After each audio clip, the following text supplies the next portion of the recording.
تو اصل بات اب یوں ٹھہری کہ ہمیں دیکھنا چاہیے کہ مذہب اور دین میں فرق کیا ہے، اور جب یہ فرق سامنے آ جائے گا تو پھر یہ بھی پتہ چل جائے گا کہ انہوں نے مخالفت کیوں کی تھی اور یہ مخاصمت جو تھی یہ اتنے عرصے تک کیوں جاری رہی۔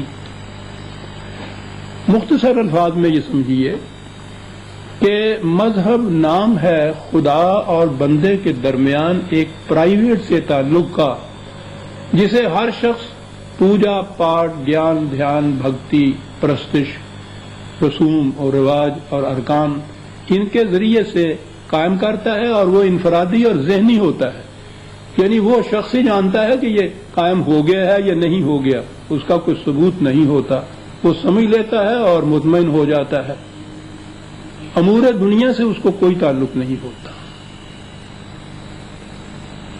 یہ چیز ہے جسے مذہب کہا جاتا ہے۔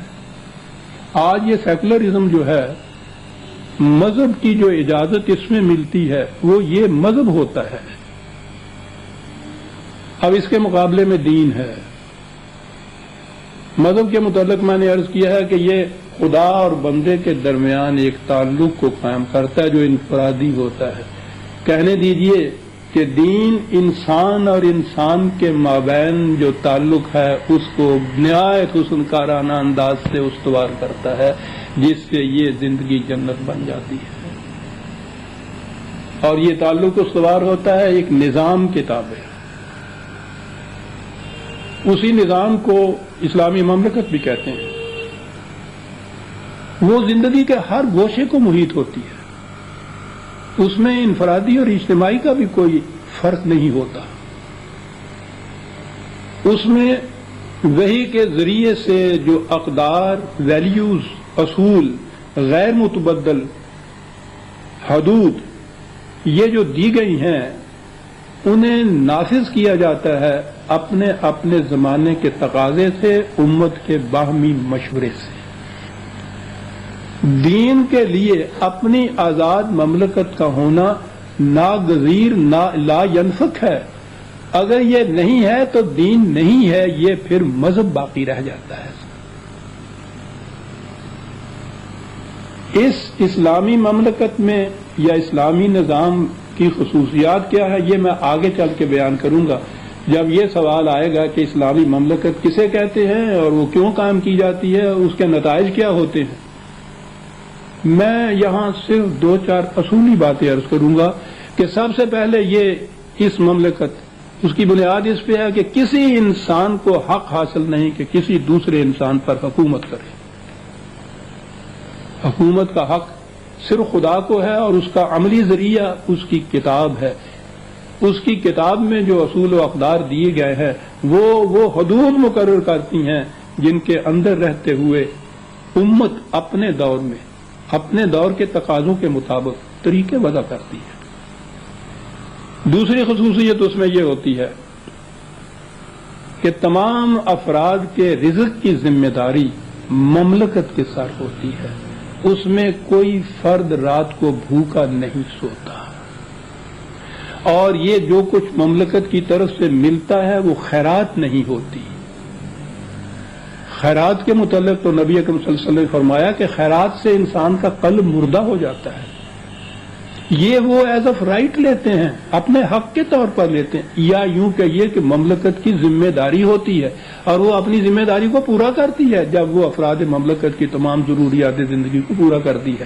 یہ دوسری خصوصیت اس میں ہوتی ہے۔ ان دو خصوصیات میں آپ نے دیکھا، پہلی خصوصیت کسی انسان کا کوئی حق حاصل نہیں، کسی انسان پر حکومت کرے، ملوکیت ختم ہو گئی، آمریت ختم ہو گئی، ڈکٹیٹرشپ ختم ہو گئی۔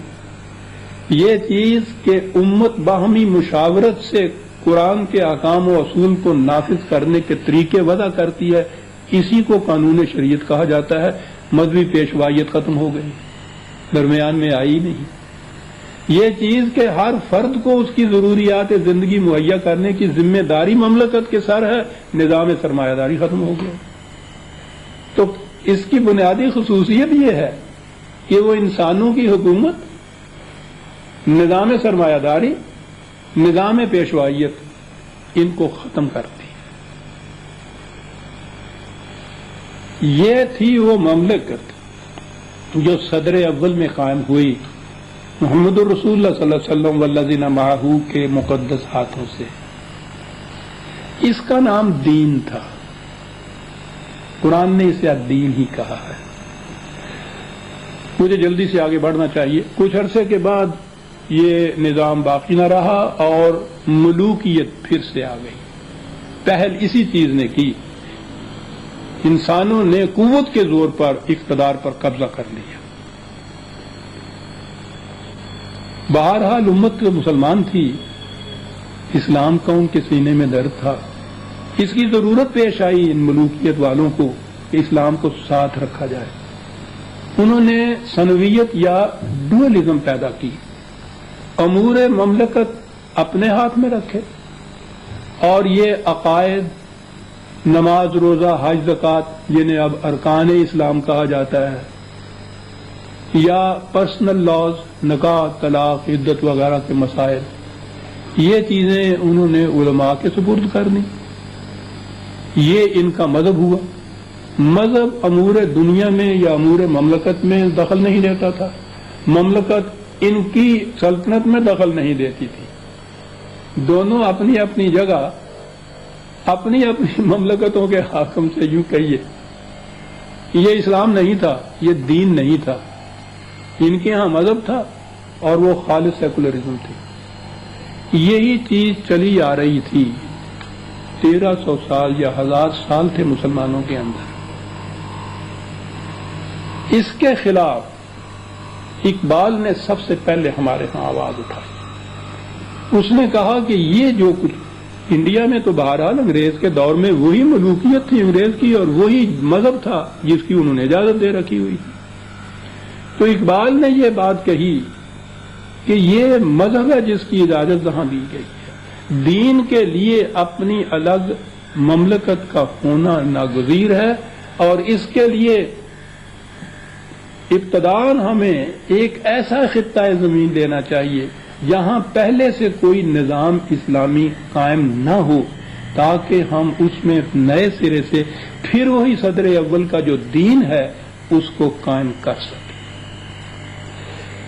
یہ چیز تھی جسے انہوں نے پہلے تو شدہ وہ پیش کرتے رہے. 1930 میں انہوں نے جو الہ آباد کے مقام پہ مسلم لیگ کا جو خطبہ دیا تھا اس میں یہ چیز انہوں نے واضح کی کہ مقصد یہ ہے کہ وہ جو ملوکیت کا پیدا کردہ ہوا مذہب ہے اس کی جگہ قرآن کا دین اسٹیبلش کیا جائے. چنانچہ انہوں نے اس خطبے میں یہ بات کہی تھی. وہ بڑا اہم خطبہ ہے صاحب. جیسا میں نے عرض کیا کہ ان حقیقتوں کو دبایا گیا، دفنایا گیا. یہ چیزیں آپ دیکھیں گے اقبال کے اور قائد اعظم کے یوم منائے جاتے ہیں، مذاکرات ہوتے ہیں، امتیاز ہوتی ہیں، کتابیں لکھی جاتی ہیں، سب کچھ ہو رہا ہے. یہ باتیں نہیں کہی جاتی. انہوں نے کہا یہ تھا کہ اس مملکت کے قیام سے، جس کا مطالبہ وہ کر رہے تھے، اس مملکت کے قیام سے اسلام کو اس امر کا موقع ملے گا کہ وہ ان اثرات سے آزاد ہو کر جو عربی ملوکیت کی وجہ سے اب تک اس پر قائم ہیں اس جمود کو توڑ ڈالے جو اس کی تہذیب و تمدن، شریعت اور تعلیم پر صدیوں سے طاری ہے. اس سے نہ صرف اس کی صحیح معنوں میں تجدید ہو سکے گی بلکہ وہ زمانہ حال کی روح سے بھی قریب تر ہو جائیں گے. تو پہلی ضرورت اس مملکت کی یہ تھی کہ ملوکیت کے دور کا جو مذہب تھا اس کو الگ کر کے اس کی جگہ قرآن کا دین یہاں نافذ کیا جائے. اب اس کے راستے میں سب سے پہلے ان کو پتا تھا کہ مولانا حضرات آئیں گے، مذہبی پیشوائیت آئے گی. آپ غور کیجئے کہ انہوں نے